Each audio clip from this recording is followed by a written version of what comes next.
your name, sir? Omar Farouk. And what group are you representing? I'm representing a group called Baltimore Palestine Solidarity. And why are you here tonight at this demonstration, sir? We're here to just say that enough is enough, and that for months and months now people have been standing by watching as Israel blockades the people of Gaza, the 1.5 million people in Gaza, tries to starve them out, tries to demoralize them, tries to cut off medical supplies to them, tries to cut off any sort of contact with the outside world, kicks out all journalists, and now they've resorted to bombing them with US-made F-16s and Apache helicopters using our money. So we're just here to tell people that this policy is not helping Israel, it's not helping the United States, and it's not helping the people of Baltimore who desperately need the money here.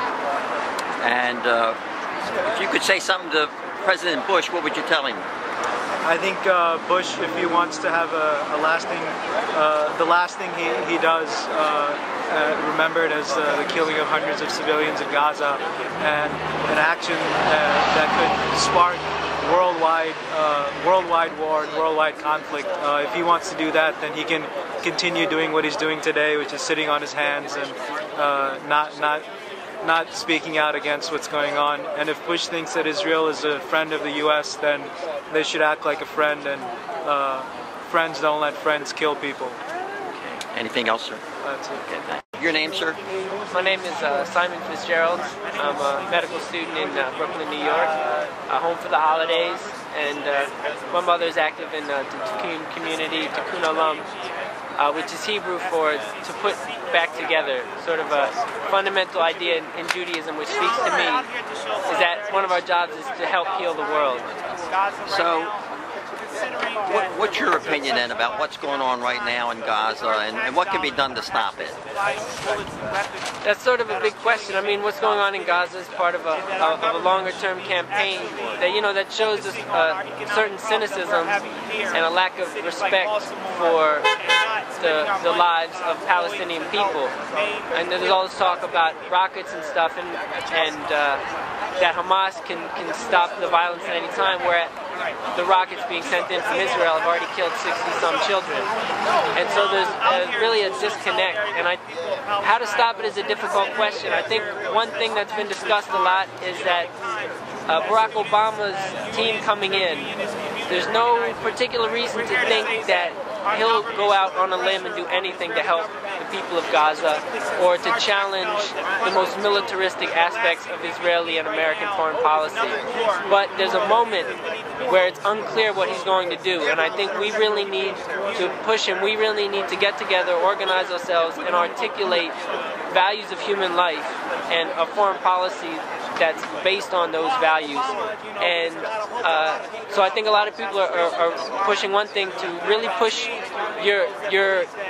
push the transition team about that. But in addition, there are certain things that can be done in the Congress, you know, without Obama, that local people, someone like Dennis Kucinich or whoever, could start up, whether it be putting a bill on the floor or even investigations.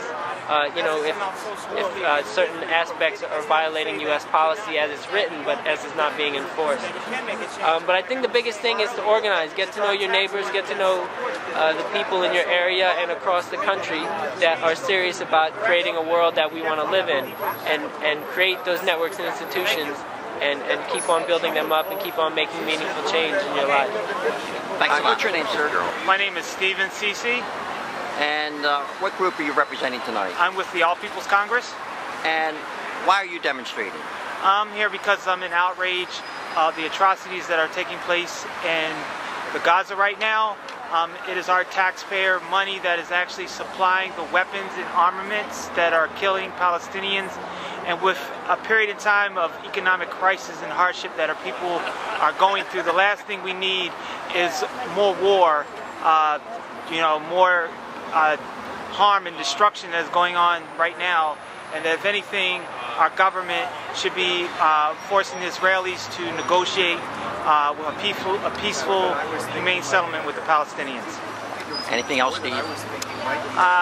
Know that people just need to be out here expressing their support and solidarity of the Palestinian people, and it's a just and noble cause. Thanks so much. Thank you. What's your name, young lady? Gwen Du Bois.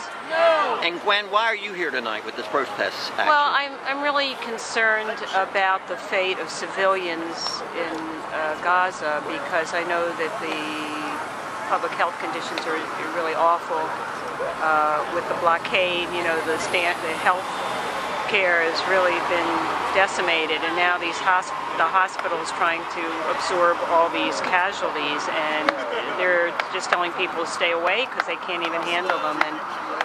And I think about, you know, how densely populated Gaza and if Israel's trying to be discreet about its bombing, imagine somebody was trying to bomb Manhattan to get rid of a few terrorists. You just end up killing so many civilians. It just can't be done. So, you know, the victims are the civilians, and peace is the only answer. This is only going to beget more violence, and the only solution to it is negotiating peace between the Israelis and Palestinians. You think, well, Bush isn't going to do anything, but maybe you think maybe the next president might. I don't know, but I hope the world community can put pressure on Israel because of their disproportionate ability to, you know, to cause these casualties, to sit down and negotiate, and then pressure can be put on Hamas as well. But this is not an answer. Anything else, Gwen? For the most part by the United States.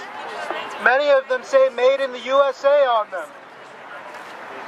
Did you know that out of the United States' entire foreign budget, more than 25% of it goes to Israel? Since World War II, Israel has been the recipient of the largest amount of US aid by far than any other country in the world. Did you know that last summer, more than a dozen school children here in Baltimore went on a hunger strike for only $3 million? Did you know that there are thousands and thousands of people here in Baltimore living in abject poverty, living on the streets, who could use that money for their food, or for their homes, or for their health care, instead of spending it overseas, killing children and women, and turning the hearts and minds of the entire world against us? We could use it here in Baltimore.